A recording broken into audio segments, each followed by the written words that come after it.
Hey there, Mr. Redder here. Welcome back to another episode of the Mr. Redder podcast. Our first story we'll be reading today. Neighbors parked in my driveway, so I got them towed. After that, if you don't like it, leave. Don't mind if I do. And after that, Father's Day Malicious Compliance. Now for every thumbs up this video gets, one Karen gets her car towed. You stay away from my DeLorean, Reddit boy. So please smash that like button and subscribe and turn on notifications for new stories from Reddit every single day. Neighbors parked in my driveway, so I got them towed. So my neighbors had to get together last night. There were a bunch of people and a bunch of cars. I don't know how this even crossed their minds, but two of the cars were parked in my driveway. One in the driveway itself, the other half on the curb, half on the driveway. I found out because when my girlfriend pulled up to the house, she couldn't park in the driveway. So she parked further down on the curb. I immediately called a tow truck and got both cars towed. After midnight, we're both in bed and the doorbell rings. Neighbor is at the door. Without greeting, demands to know where the cars are. I told them they got towed. Dude loses his crap. Three people that were standing further back, who I assume the cars belong to, are also mad. One of the dudes comes over, starts getting in my face. I told him, I'll happily call the cops if he doesn't get off my property. They are seething, but they leave. The next morning, my phone is blowing up. Neighbors asking what happened, some telling me to check Facebook and Nextdoor. I think he spent the whole night posting because there's a whole dissertation about what a jerk I am. Poor neighbor wanted to get together with his closest friends, and what's the big deal if they parked in my driveway without asking me? Anyway, neighbors seem in agreement. Forget this dude. He hosts get-togethers a lot, and frequently our street is filled with cars around his house, so it makes driving dangerous. Strictly speaking, I didn't need to tow the cars. My girlfriend parked on the curb. I wasn't going to drive that night, could have just let it slide. If they asked me, I would have let them park there. But the audacity of people to park in the middle of my driveway demanded action in my eyes. Am I the jerk? Edit. For people asking, I didn't talk to them first. It kind of goes without saying, don't block people's driveways and definitely don't park in one. I'm not a new neighbor. I've been here for almost 2 years. I'm cordial with all my neighbors, friendly with some. This particular one is straight out of central casting for that one jerk neighbor. Brags about his cars and boats, talks crap when his team wins, gets angry at everyone when they lose, can't handle losing in poker, but will tell you about if he wins. Not the jerk. This sets the precedent going forward that parking in your driveway is unacceptable behavior and won't be tolerated. Play stupid games and win stupid prizes. Well, what would you have done? Would you have gotten their cars towed or not? Please let us know. Sure I would have, but first I would have keyed it. If you don't like it, leave. Don't mind if I do. I want to preface this by saying that this is my dad's story. I wanted to share it to honor him since it's Father's Day and I just got off the phone with him. He's so much happier now. My dad has been a mechanic for almost 30 years. We immigrated to the US 10 years ago, but in my home country, he was both a mechanic and a workshop manager since he studied engineering in college. When we moved to the US, he chose to move all of us, which meant he had to work very long hours, 10 to 13 hours, 6 to 7 days a week, as a mechanic to make ends meet. He could have maybe gone back to school and gotten a better job, but he wanted all of us to be together.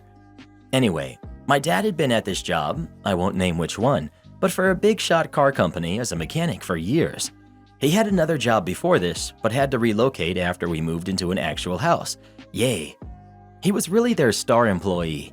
He overworked himself to the point of fainting at work, and all he did was ask his coworker to bring him water and continued working. He never took lunch breaks. He would eat food quickly in 10 minutes and would go back to finishing tickets. None of this is healthy, and I'm not glorifying it at all. I wish he didn't have to do all of this to make ends meet. After almost 7 years at the company and never having gotten a raise, my dad never asked. He didn't even know he was allowed to. Him working himself past his breaking point and doing the work of 3 people as one person, he was told he would get $18 an hour. He was making $15 an hour. This would have been huge for our family, and we would have gotten to refinance the house and lower our mortgage. He worked overtime a lot, so he was excited to make more. Then a mistake happened. Not even my dad's fault. Another worker forgot to put oil in the engine before letting the customer drive off. Obviously, the car broke down and it fell back on the company to reimburse the customer. They decided that they would take it out of the workers' paychecks because everyone should have been paying attention. They told my dad they were canceling his bonus. He finally decided to stand up for himself and said that's not fair.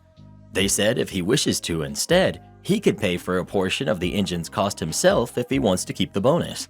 He declined, which was met with, "Just leave if you don't like it."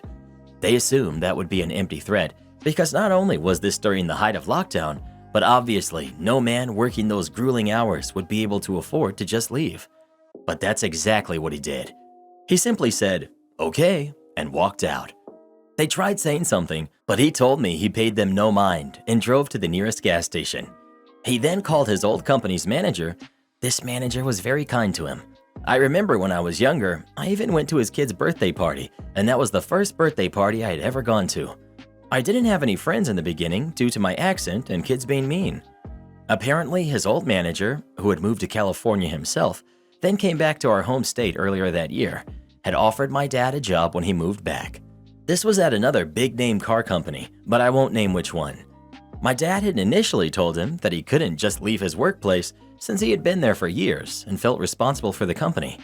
I honestly don't understand this company loyalty stuff, especially if they pay you like crap, but maybe I'm too young to understand that. Anyway, he explained the situation and asked if the position was still available. My dad got started at his new job at $20 an hour with a raise based on his performance and a sign-on bonus. He didn't even have to interview, just got hired on the spot. After 3 months, he got bumped up to $25 an hour. I always worried about him overworking, but he kept reassuring me that it's a lot less on him even though he still works 10 hours a day, 6 days a week. He tells me a lot of times he's making house calls, so he gets to drive on company time, which relaxes him, and that the workload is a lot less for a lot more. I hope he's telling the truth for his own sake, but he does sound happier. They've even let him borrow the company's cars during winter while the roads are icy because my dad has this beat-up 1999 Toyota Camry that creaks and rumbles while running, and his manager said he doesn't want my dad risking his safety to drive to work. He told me today that they're making him do managerial duties now too. It's what he used to do before we moved to the US, so it's really easy for him, and that as compensation, they're giving him 25% more than what he was getting before. I'm so happy for him and very proud of him. I'm glad he's not overworking himself and left behind that crappy company. They've tried reaching out to him to match what the new job was giving him 4 times, but he's declined every time. They even said they'll give him a sign-on bonus. Obviously, he declined. Mess around and find out, I guess. If you really are going to threaten your most hardworking employee with the "if you don't like it, then leave," then you should be ready to accept the consequences. No, you don't deserve any 2 weeks' notice. No, you don't deserve any more of his labor. My dad deserves everything though, and I just want to share his story because I love him so much and I'm so proud of him. Father's Day, Malicious Compliance. 18 years ago, to the date, I was over at Dad's house and I needed a wrench, and coming from a long line of mechanics, I knew that he'd have one available as I didn't have my kit in my car, so I asked to borrow one. Dad, of course, said yes, handed me the mechanic's toolbox, and just out of habit, I opened it and immediately noticed that a Craftsman 7/16 ratchet end wrench was missing. Again, I come from a long line of mechanics. Every tool has its place, be it in a drawer, a box, or outlined on a pegboard, and I thought it was weird that Dad lost a wrench out of the spare house toolkit. "You're missing a 7/16, I pointed out, showing him the missing slot. Now Dad, being Dad, just had to mess with me a bit. So looking me dead in the eyes and beaming a huge smile, he responded, "It was there when I gave it to you." Mind you, I hadn't left the kitchen. I hadn't so much as shifted my feet. I knew he was lying. He knew he was lying. But it had been ingrained in me since childhood that losing a tool is horrible. Now I knew he was messing with me and I let it go. But from that day forward, anytime we needed something, he'd make a comment like, "Sure wish I had that 7/16 wrench that Coyote lost," or, "You know what would fix it? That missing 7/16 wrench." This went on for months.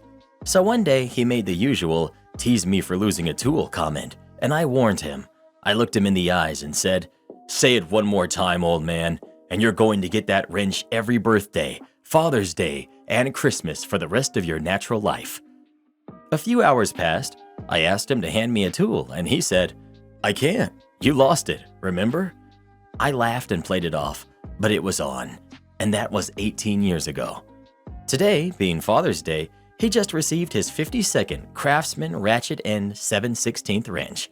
Since that day, he's tried telling me he knows that I didn't lose it. I knew that already, that I don't need to buy it. Oh, yes I do. And he's occasionally tried to say it was a different size or item to get a different present, but we both know that's not happening. They're everywhere. Every coffee can, junk drawer, cabinet, toolbox, pegboard, or spare nail in the house and garage contains a Craftsman 7/16 ratchet and wrench. You know how they say you're never more than 8 feet from a spider? Well, in Dad's world, you're never more than 7 feet from a Craftsman 7/16 ratchet and wrench, because there are at least 2 in his truck at this point as well. When will it end? When the old man passes on. The last wrench will go in his cold hand so that he can tighten the bolts in heck, because I warned him. Darn it, I warned him. Happy Father's Day to all of you with weird traditions, jokes, and relationships with the man who made you who you are today. And if you need a wrench, hit me up. I know a guy. Am I the jerk for kicking my husband's friends out of the pool? I'm a working, sole income earner for the time being of 2. My husband has been struggling to find a job for 16 months. I don't know what's up with that, and so I've been solely paying for everything. As you know, it's summertime, and the kids want to go to the beach every weekend, but I'm busy working oftentimes, and my husband won't bother to take them unless he uses my car, which is a no for me because I need it for work. Anyway, so I put money towards renovating and upgrading our old pool so the kids could use it. Thing is, once the pool was ready, my husband started inviting his friends to come over and use it for hours. They'd basically taken over, preventing the kids from even using it. They complained about being denied the pool several times, which caused them to get upset. So what I did was talk to my husband about it, and I told him to limit his friends' usage of the pool. He flipped out on me, saying it's his house and his water too, and I can't control what he does or who he brings over. I got mad and in return told him that tomorrow the kids get the pool, or else I will ban his friends from it completely. He side-eyed me and said, "Fine, they can have the darn pool tomorrow." Well, the next day, my daughter calls me crying, saying Dad brought his friends over and refused to let her and her brother use the pool again. I was livid. I literally left work right then and there and came home. I saw him and his friends in the pool messing around. I just screamed my head off at them, telling them to get out. My husband tried to get involved, but I told him off and had all of his friends leave. He blew up at me for acting like a lunatic and said I was being controlling and shameless. I said I already told him to let the kids use the pool, yet he ignored my request. He yelled at me saying, just because I'd paid to fix the pool doesn't mean I own it. He then went back inside and started calling his friends one by one to apologize on my behalf, since he said I was too shameless to do it myself. He then left the house and hasn't been back yet. Edit. 1. I paid for the pool to get renovated and upgraded. 2. He and his friends are always there using it, giving me and the kids no chance to spend some time in it. 3. He and his friends trash the pool every single time. They drop food and drinks, and I end up having to clean it myself. He left the house and hasn't been back yet? Good. You're not the jerk. Yeah, I'd be looking at divorce lawyers over this. 16 months unemployed, trashing the home with his buddies, being a jerk to the kids, and turning it all into a blowout power struggle with his wife when she objects? What, if anything, does this man bring to a marriage that would make this relationship worth saving? Not the jerk. It would be one thing if he enjoyed the pool with his pals now and again, but your husband has no job, and if he's messing around in the pool this much, then the kids can't even use it. He's definitely a jerk with a sniff of deadbeat about him. He's being an awful dad too by hogging the family pool, which sounds like he barely contributed anything towards, so the kids are literally crying for not being able to use it. What a jerk your spouse is. Tell him to get a darn job ASAP. Am I the jerk for not fixing my mother-in-law dinner? I'm 28, female, and my husband is 32, male. We have 2 kids together, a 3-year-old and a newborn who just turned 2 months old. We recently closed on a home which is outside the city in a rural area. My mother-in-law hasn't ever liked me, simply because we have different beliefs. She feels that my place should be taking care of the home, being barefoot and pregnant and catering to my husband. I'm the oddball. His sisters and sister-in-laws are all stay-at-home mothers. Fine, but that's not for me. My husband was aware that I wasn't a stay-at-home kind of person. We balance our careers and taking care of our house and our kids just fine. My mother-in-law has something to say about everything regarding our household, and though my husband has told her to stay out of our business, she hasn't. His parents live almost 3 hours away depending on traffic. On more than one occasion, she's complained about my cooking. She didn't like this, she didn't like that. It was too this, it was too that. But then would clean plate of the same recipe when I cooked other times and say nothing. She and my father-in-law are here visiting for the next month along with my brother-in-law, his wife, and their 2 kids. My mother-in-law is a Karen. From the moment she stepped into our house, she's pointed out things we should change and what we should add and what we don't need. I've done well ignoring her, up until a couple of days ago. I was in the kitchen cooking dinner while everyone was out back on the deck. She asks my husband when I was returning to work. He told her I already had. She looks perplexed. She shames me to him for putting our kids in daycare, she assumed. She goes on about how if we hadn't moved, she could still be looking after the kids. My father-in-law's health has been at a critical point since last year. Her watching our kids was taken off the table due to us concluding that it would be too much on her to handle. My husband explained this to her. She asked who's looking after our kids. He tells her my mother. She says, "That jerk knows nothing about raising kids. For God's sake, her own daughter doesn't know how to take care of a house properly or fix a decent meal, so your kids are not learning anything there." My husband comes to my and my mother's defense and tells her that he will not tolerate her disrespect in our house and that if she continued with that kind of attitude that she could leave. Dinner is ready. The moment I sat down after delivering everyone their plate, minus mother-in-law, all eyes set upon me. I told her, since I can't fix a decent meal, there's no need for you to eat what I cook. There was a moment of awkward silence before my husband slides his plate over to her. It was wrong, but I grabbed it before it even reached her. It caused an argument between my husband and I. Mother-in-law starts crying, and I tell her to get over it because she can dish it out, but she can't take it. Hubby expects me to apologize. No one is talking to me besides sister-in-law, who thinks it was hilarious what I did. Not the jerk. Whoever has a problem with what you said can leave, period. Your mother-in-law does not deserve an apology, you deserve one. All she's done is insult you, and now your mother. Stand your ground. Right?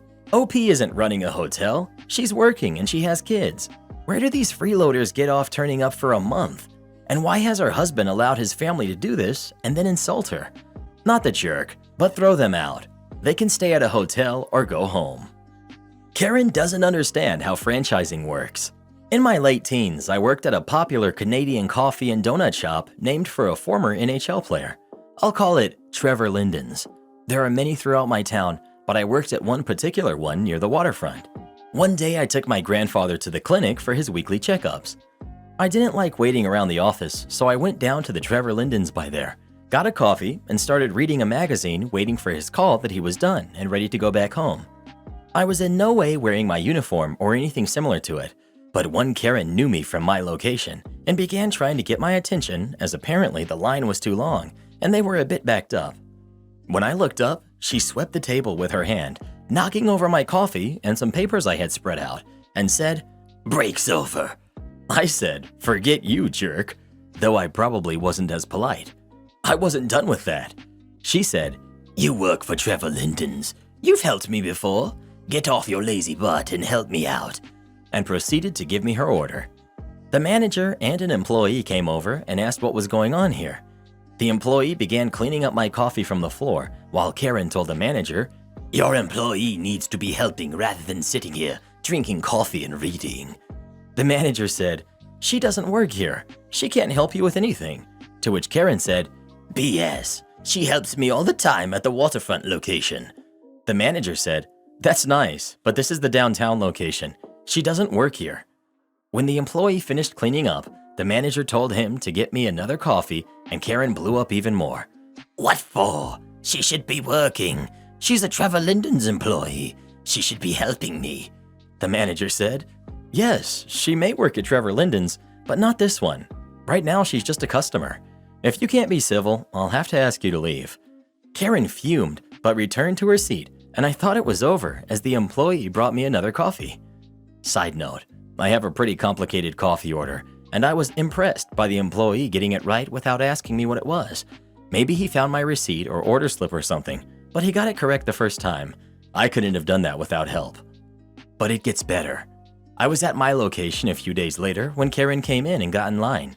When she got to me, I recognized her, but slapped on my happy customer service face and said, "Welcome to Trevor Linden's. How may I help you?" She said, "Get me your manager." She was definitely in for me. I continued smiling and said, "Sure thing," and went to the back and got him. He asked her what the problem was, and she said, "Your employee here wouldn't take my order and was very disrespectful to me." My manager said, "Sure thing, what may I get for you?" Acting as if she had meant right here, right now. Karen said, "No, not here. At the downtown location a couple of days ago." My manager said, "She doesn't work there. Why did you expect her to help you?" Karen says, "She's an employee of Trevor Linden's. It's her duty to help all customers at every Linden's location." My manager said, "That's another franchise. We may all be Trevor Linden's, but that's a different location. She has no responsibilities there. Now, is there something I can get for you?" Karen snorted, turned on her heel, and marched out the doors. I was more willing to help out and volunteer for that manager after that. Am I the jerk for not sharing my garage with my girlfriend? I, male 28, am in a 2-year relationship with my girlfriend who's 27, and we haven't had any big problems yet. We don't live together, but she spends a lot of time at my place because she has roommates. I have a 1973 Dodge. It's kind of broken down, and I bought it really cheap a few years ago. The car is not that good, but I honestly have a deep love for it, and I spend a lot of money on it wherever I have some money left to spend. Recently, my girlfriend bought a 2017 car. The car is nice. It's new too, so it doesn't even have a scratch. The thing is, my girlfriend demanded that I leave my car outside when she sleeps over so she can leave her car in my garage. She said that since her car is new, then it's more important to keep it safe. I obviously disagreed. My car might be cheaper, but it's still my car, and I think I deserve to keep it safe because it's my only vehicle. She stated that I'm being selfish because she had to work a lot to make enough money to buy the car, so I tried to calm her down and told her that I could pick her up at her house when she wants to stay over. She'll be able to leave the car in her home's garage, to which she said no, and that she had brought the car to be seen in a new car and not in a broken down one. She then called me stupid and told me I was ruining our relationship for a car, and I answered that she was doing the same. She left and hasn't been answering my calls. Was I really wrong for this, or should I stand my ground? Not the jerk. I would be careful. One girlfriend sold a guy's 1970 Impala while he was out of town so that she could park in the garage. Not the jerk. Your situation was really reasonable. Both of your cars will be safe that way. I think your girlfriend doesn't appreciate your stuff because it's cheap. She may not know how hard you had to work for it, or maybe she just doesn't care. Either way, OP, this is a hill to die on. Not the jerk, she's the one ruining your relationship over a car. Well, who do you think is the jerk? OP or his girlfriend? Please let us know. I'd pick the car over her, bruh. Just saying. My first malicious compliance, the bathroom break bandit. I started my first full-time job while home from school on summer break. I always loved reading the stories on this sub and figured I might be in a similar situation at my job at some point, but I didn't realize it would happen so quickly. During my second week on the job, the guy training me came up to me and told me multiple coworkers had complained to him that I was taking my breaks way longer than I was supposed to be. At first, I was confused by what he was talking about. I thought maybe people had gotten me confused with another new employee, but after a couple of minutes, I realized what was going on. So for some context, the job was in a large warehouse, meaning it could take up to 5 minutes to walk to places like the break room or one of the bathrooms. Because of this, I would always try to use the bathroom right before my break, since there was a bathroom right there and I wasn't interrupting my work. I would speed run the bathroom and start my break about 2 minutes late. Most coworkers stayed a few minutes past the end of the break, myself included. These two things meant that even though I took the same length break as most of the other employees, it looked like I was staying about 5 minutes past my break. Don't like that? Okay. Well, around the same time, I learned that they don't care when or how long you take your bathroom break. You can just go whenever. So after I got the complaints, I stopped taking the quick 2-minute bathroom pit stops before my breaks. Instead, I stop in the middle of what I've been working on, walk 5 minutes to the bathroom, take a relaxing 10-minute bathroom break, and walk 5 minutes back. Repeat this 3 times per shift, and I've gone from stealing 6 minutes of company time per shift to up to 60 minutes, hence the bathroom break bandit. This took place last year. They later trained me on forklift, cutting down on how long it took to get to the bathroom.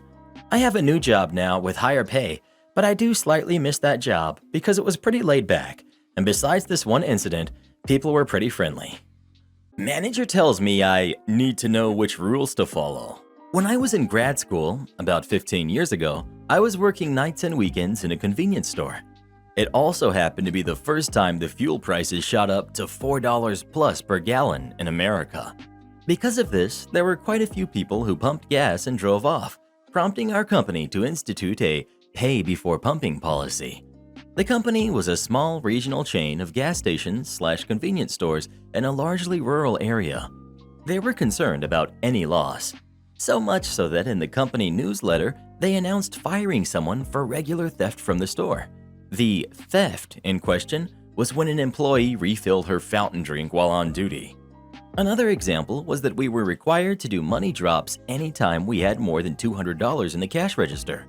Another employee was fired because she was robbed and hadn't done a money drop. There was approximately $205 in the register at the time. So when this new policy came out, I wasn't about to risk my job over someone filling up and driving off with a tank full of gas on my watch. My manager was really good about working around my needs for class, research, etc. while working on my degree. So I put up with this and wanted to keep my job. One night I'm working and someone pulls up to get gas. The machine beeps, letting me know someone is trying to fuel up before paying. I won't pre-authorize because policy. Customer comes in and demands I let him fill up before paying. I explain the policy and he lights into me with perhaps every word he knows. I'd like to say I was professional, but I returned his hospitality. The next day when I show up for work, my manager is waiting for me, clearly unhappy. He is a regular customer and we want to keep them happy. I explained to her that regular customer or not, I wasn't willing to risk my job over a drive-off when people are getting fired for losing such little sums of money. Manager states, I see what you're doing, but you have to learn which rules to follow. Now, she's been with the company for about 15 years. She could get some leeway. I'd been there less than a year. I had no leeway. So I asked her, please put in writing which rules I am expected to follow and which rules I am not. Or put in writing which customers are exceptions to policy and which ones are not. Until then, I'm following all of the company's policies. I'm not surprised that she wouldn't put that in writing. Fast forward about a week. I'm working solo on a Sunday afternoon when someone I've never seen before comes in and yells at me for not pre-authorizing his pump. I explained the company policy and that he would have to prepay just like everyone else. Customer claimed he was with corporate and that he should be allowed an exception. I informed him that if he really was from corporate, he'd know about this policy and would expect me to follow it. I even pointed to the policy statement in the window for him to read. The customer yelled at me and stormed off before I could reply. Turns out, this stranger was from corporate and even the VP of the company. He called to complain to my manager about my refusal to let him pump first. She repeated my arguments as to why I refused to risk my job and that he should be glad to know they have such loyal employees. VP said that policy was meant for regular customers and not for employees. She replied, please put into writing which rules we are expected to follow and which ones we are not. You want me to keep digging? You got it. Since lockdown started, I've been living with my sister and my parents at home. I'm pretty grateful that I get along with my parents and my sister, and things have been pretty smooth sailing given the circumstances over the past year or so. That being said, my dad is pretty my way or the highway with most things, always very controlling when it comes to keeping the house clean and the backyard manicured. He bought a lawnmower, trimmer, and blower this past spring and tidies around the house probably twice a week. I love him, but darn, does he need things to be clean, and he will not waste an opportunity to complain about things that are messy and ask us to do mundane tasks, refill the toilet paper when we have many extra rolls, etc. I'm pretty understanding, and my dad's just a little on the neurotic side, but he's just so uppity about it that it's hard not to get annoyed at. So a couple weeks back, my dad noticed the flower bed in the backyard isn't doing so hot. Or rather, it's doing too hot. The trees above give pretty much normal shade most of the garden, but lets the sun absolutely bake the flower bed. Not much you can do about it, just a small quirk of the backyard landscaping. My dad can't look at that without thinking, this needs to be solved. But instead of planting a sun-loving plant, he decides it's the soil's fault.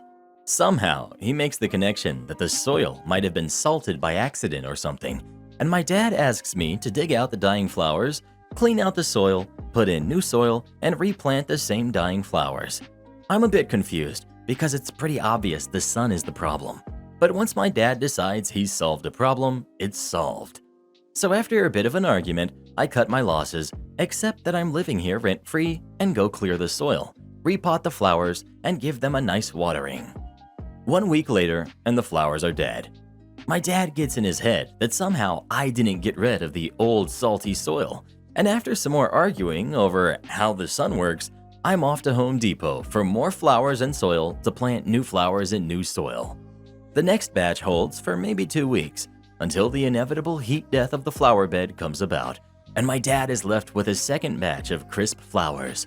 Yet again, it's my fault for not getting rid of that darn salty soil. So he says, "Big Chip, do not stop digging until you get rid of every last inch of old soil." Here's the thing. Some of our flower beds are placed over canvas fabric, which separates it from the ground soil, a geotextile fabric to keep things level, which is what my dad thought I was digging down to. This flower bed was not one of them. There is no bottom. My dad leaves to go for a bike ride, and I start digging, and keep digging, still digging. Lunch, back to digging. My mom and sister decided to chill outside with me, my mom telling me that this was ridiculous, and my sister cheerleading me for it. My dad gets back home before dinner, and I'm about waist deep in an 8-foot long by 4-foot wide pit with a huge ring of soil around the edges. Dirt all over the backyard. He barges over, smoke coming out of his nostrils, yelling at me about how I'm destroying his garden, asking what the heck I'm doing. I just said, "Well, I don't think I can get rid of all the old soil, but a couple more days of this, and I think we'll be pretty safe." My sister starts laughing, and my dad has absolutely no recollection of his words until my sister has to remind him of what he said. Looking forward to tomorrow, when my dad's gonna have to help me refill the pit and come with me to a local garden center to pick out some sunflowers. Support our channel by joining as a member today, and we'll give you a shout out in our next video. Or come watch this video next. You won't believe what Karen does in that one.